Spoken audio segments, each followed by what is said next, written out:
welcome to the Risen Jesus podcast with Dr. Mike Licona. Dr. Licona is Associate Professor in Theology at Houston Baptist University, and he is a frequent speaker on university campuses, churches, retreats, and has appeared on dozens of radio and television programs. Mike is the president of Risen Jesus, a 501c3 nonprofit organization. My name is Kurt Jaros, your host. On today's episode, we're talking about Mike's reflections on debating. Mike, how are you doing today? Oh, good, Kurt. Good. So you are one of the few members of Christian apologists who, of course, not just give public talks, but you engage in public debates as well. So what got you interested in debating? Well, I remember it was in the 1990s. I don't remember exactly when it was, maybe 1998, somewhere around there. I had heard about some debates of William Lane Craig. And so I asked for those for Christmas. So my wife got me, it may have been the only Christmas presents I got that year. We were broke, but only nerds asked for debates for Christmas. But she got me, there were two audio cassette tapes of Bill Craig debating Frank Zindler and two audio cassette tapes of him debating John Dominic Crossan. Will the Real Jesus Please Stand Up was the title of the second one.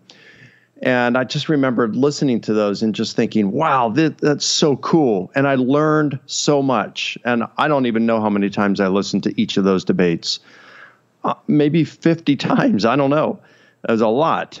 And I just was thinking, that must be so much fun to do something like that. I never thought I'd be able to do it.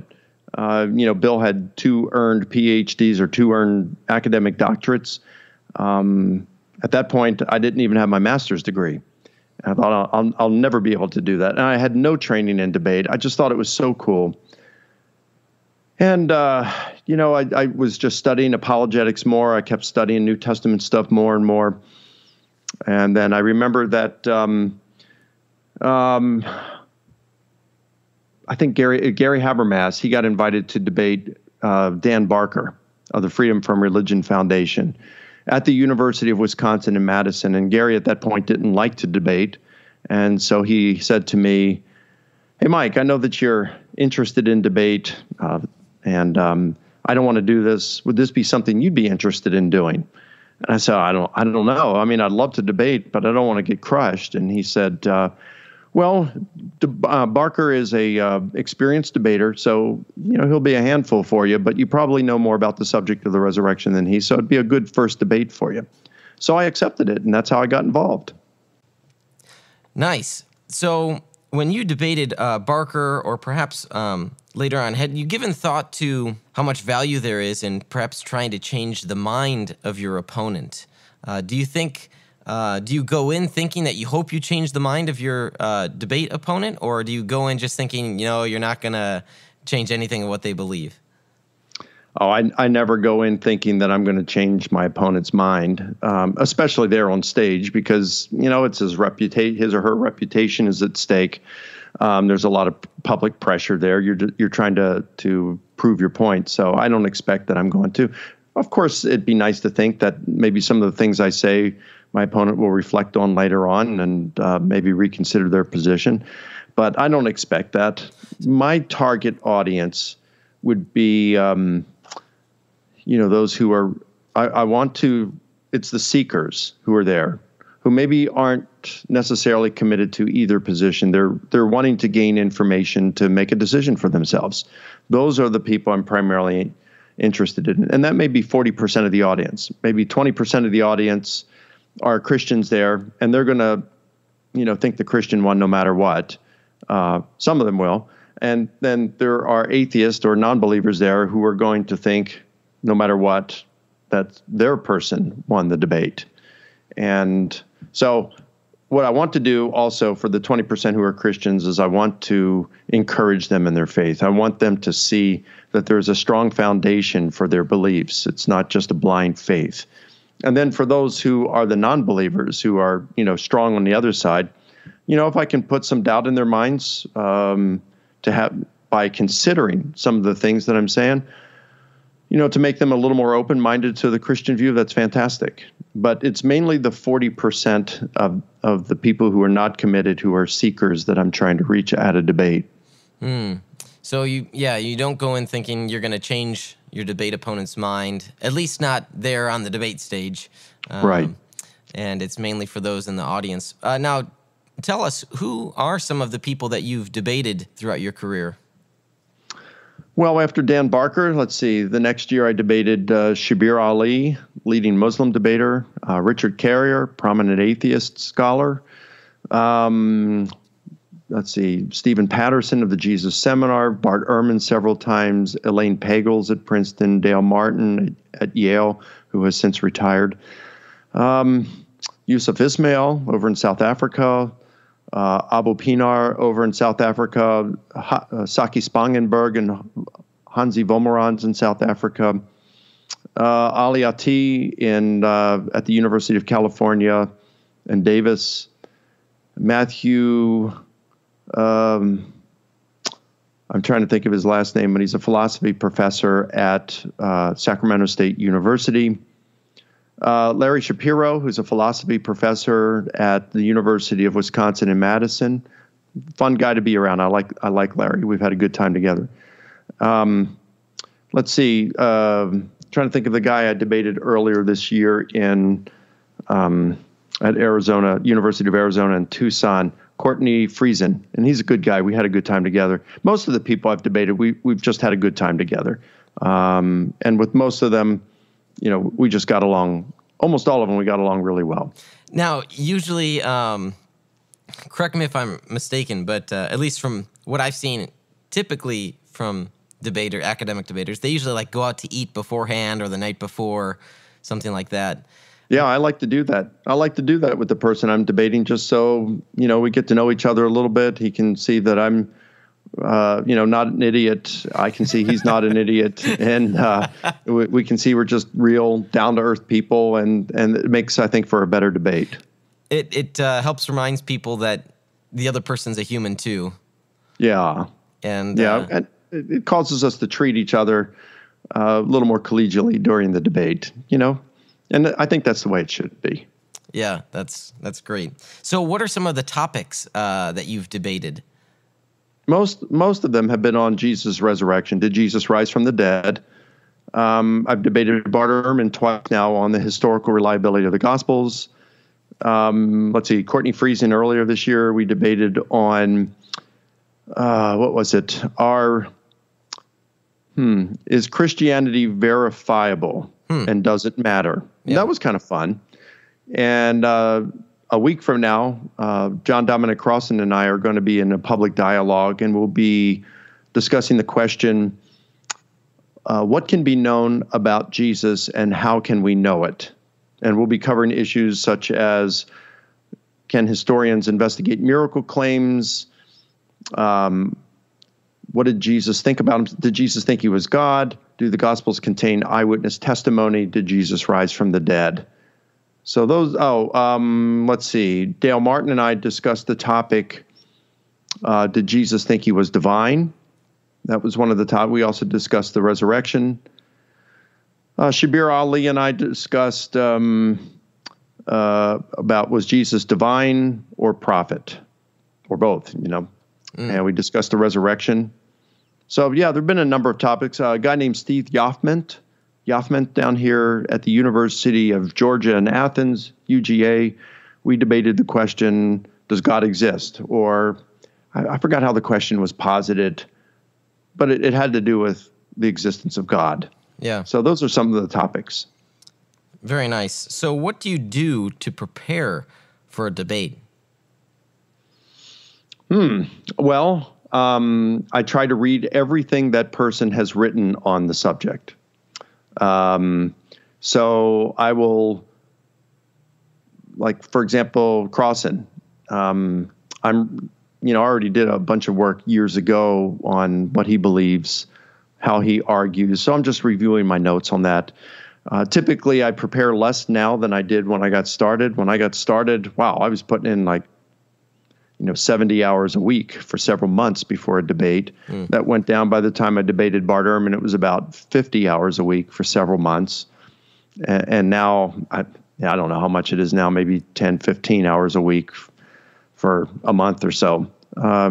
you just get to know the information a little bit better and feel more comfortable, more prepared, because it all kind of accumulates, the experience and the knowledge over time. Sure. Your opening arguments might be the same, if not identical, in different debates that might be asking the same question. So, yeah, there wouldn't be as much new material to prepare for.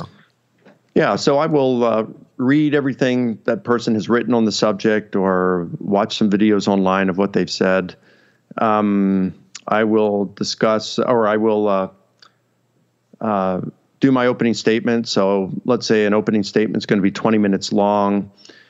I figured that my rate of speaking words per minute is about 140. It might be a little faster than that, but I figure around 140 words per minute. And so you take that, you multiply that by 20, and that number comes up, and you say, okay, well, that's my opening statement. That's the number of words that I have to come up with. And a lot of times that's a matter of, what do I delete? And you just keep deleting and deleting. And I keep practicing and rehearsing my opening statement. I may go over it 50 times, 100 times before I actually give it in a debate, depending on that debate. In debate, managing the clock is important. So if you're doing rebuttals and second rebuttals and closing statements, then you have to look at your time there. A lot of times your first rebuttal is going to be, say, 12 minutes, a second rebuttal, 8 minutes. So again, you're looking at word count. You're anticipating what your opponent is going to say in terms of your opponent's arguments and the rebuttals. And the only way you know this is through reading their stuff, what they've written and said on the subject. And so you formulate your answers. And then you think, well, if I'm going to have to give 5 major answers and I only have 12 minutes, and I'm going to say some opening comment and a closing comment, I may only have 2 minutes to address each of these. And maybe some of them will take less than 2 minutes. Maybe some will take more, but I'm going to have to average maybe 2 minutes each. So that's the kind of stuff that you work on, time management, so that as best as possible, you can cover all the points within the allotted time. That seems like a very good skill, to have to come up with 2 minutes of a reply on the fly. You really have to know your material and know, that you can get so many sentences in 2 minutes on that subject before going to the next That's argument. true, and that's why you want to do it so that it's not exactly on the fly. You already pretty much know how you're going to answer things. Nice. So, are you nervous for, the moment before a debate? Yeah, I'm always a little bit nervous, whether it's debating or just going up to give a lecture at a conference or a church. I'm always a little bit nervous, and I think that's healthy. I think every public speaker is a little bit nervous prior to something like that. It's usually the case, though, that as soon as I start speaking, that my nervousness goes away and I'm just really enjoying myself up there. I remember my first debate was Shabir Ali, and this was my second debate, but my first of 3 was Shabir. It was in Virginia Beach. It was in, I think, April of 2004. Maybe it's March of 2004. And I can remember the afternoon of that debate. It was going to be that evening, and that afternoon I remember walking around in my house, and I was so nervous my chest hurt. But as soon as the debate started, all the nervousness went away, and I was just having a blast. So you wake up the morning of a debate, and you think, hey, I'm going to debate someone tonight. What goes through your head when you wake up? Yeah, well, it's kind of like it's game day. These are big events. It's one-on-one, and you know that there are going to be a lot of people there. You know that it's going to be video recorded and posted online, and for all eternity. What's that? Yeah, thousands of people are going to be watching it over the years to come. I had a debate with Matt Dillahunty last year, and I forgot. Last I looked at that, it had, over 160,000 views on my YouTube channel and nearly 100,000 on his. And that was like 18, 19 months ago. And My one with Bart Ehrman a little bit earlier this year, I think that's got over 100,000 views, or right at about 100,000 views on my YouTube channel alone. So, a lot of people are going to watch it. And so, it's like, this is the big thing. This is the heavyweight championship fight. This is the Super Bowl. You just feel kind of excited. You feel nervous. Did I prepare enough? And usually I never feel like I've prepared enough. It's like I'm close, but I'm always thinking, boy, I wish I just had one more week. So that's what's kind of going through my head. But I try not to spend a whole lot of time preparing for the debate, because you go over your answers. I go over my answers so often and my opening statements so often that the mind can just get cluttered. So I want to go in a little bit fresh. So I'm not doing a whole lot of review the day of the debate. I may not do any. That's interesting. I tend to be the procrastinator, and debates are something you cannot procrastinate on. No, you cannot procrastinate on a debate. Yeah, that's right. Of all the debates you've done, which one has been your favorite? Oh, I'd have to say that's probably my 2011 debate with Yusuf Ismail in South Africa, when we debated on what was Jesus' first century fate. And it was a very spirited debate. Yusuf is a really good orator. He's the best Muslim debater they have over in South Africa.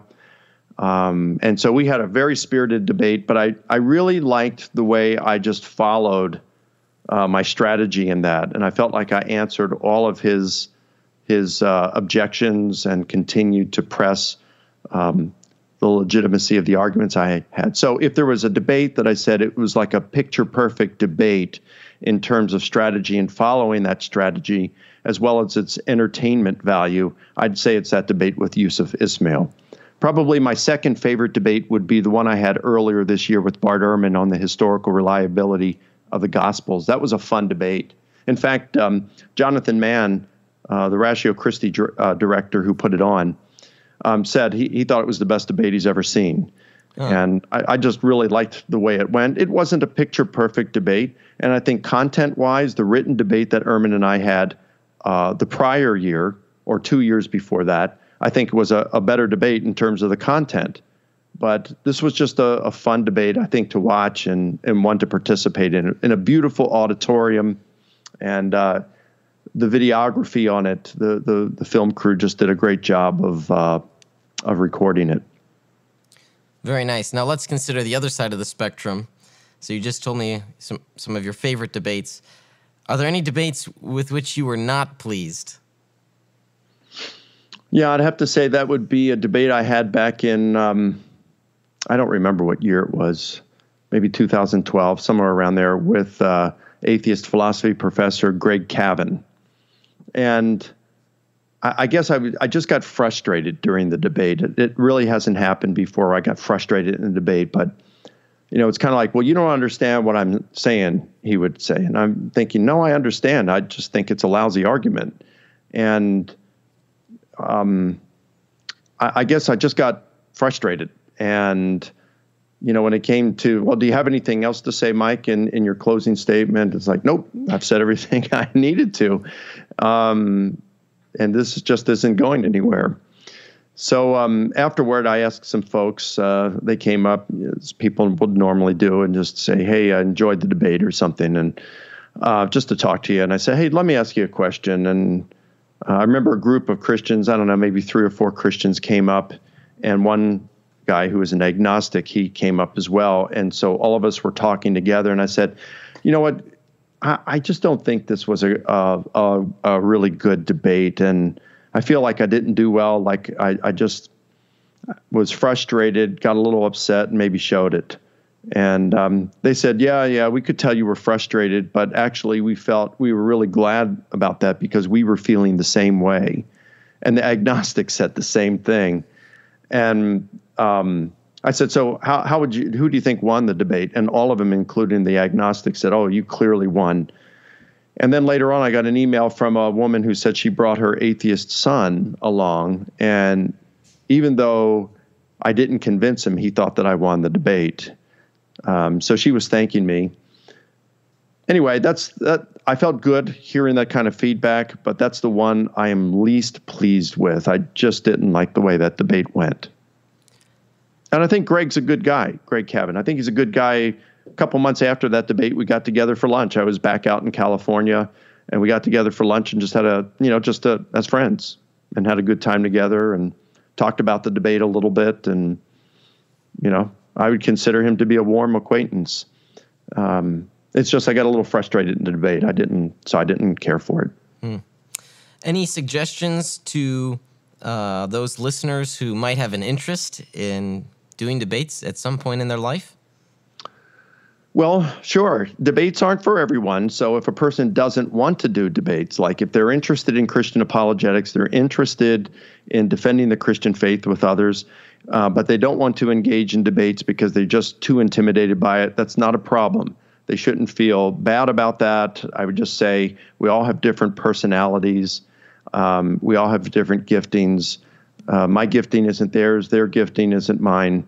And it takes a temperament, a special personality, a certain kind of personality, I should say, to enjoy debate. So if they don't want to debate, that's perfectly fine. For those who do, you have to be willing to pay the price, and that means a lot of work. It means spending a lot of time in research. And so if you're working a full-time job, you're going to need months to prepare.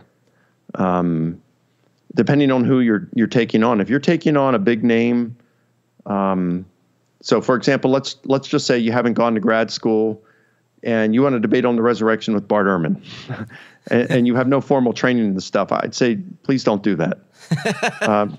You need a lot of time to educate yourself, know your topic really well. Just don't get into this because you think it's going to be fun. There's a lot on the line with this. If you do poorly, you may shake the faith of Christians. You may encourage skeptics in their non-belief. So you got to spend the time studying, and that means a lot of time and a lot of work for preparation. If you're willing to do that, then we need good debaters out there. Learn how to do public speaking. There's what's called the SCORE conference put on by Ken Davis. You can go online, SCORRE. I think it's scoreconference.tv. But just type in SCORE conference, do a search, and it will come up. That's a public speaking boot camp, and it's extraordinary. It's expensive, but it's worth every dime if you're going to be out there doing public speaking, and it will help you with debate as well. So that's what I would encourage you. Be willing to spend the time. If you're not willing to spend the time, don't get involved in debates. But it's a lot of fun, and we need good debaters out there. That's a good warning, good advice as well. Mike, thank you for sharing your reflections on debates. If you'd like to learn more about the work and ministry of Dr. Mike Licona, please visit risenjesus.com, where you can find authentic answers to genuine questions about the resurrection of Jesus and the historical reliability of the Gospels. You can check out free resources like ebooks, watch videos such as debates or lectures, or simply read some articles. If this has been a blessing to you, please consider becoming one of our supporters. Go to risenjesus.com/donate. Please be sure to subscribe to this podcast and follow us on Facebook and Twitter. This has been the Risen Jesus Podcast, a ministry of Dr. Mike Licona.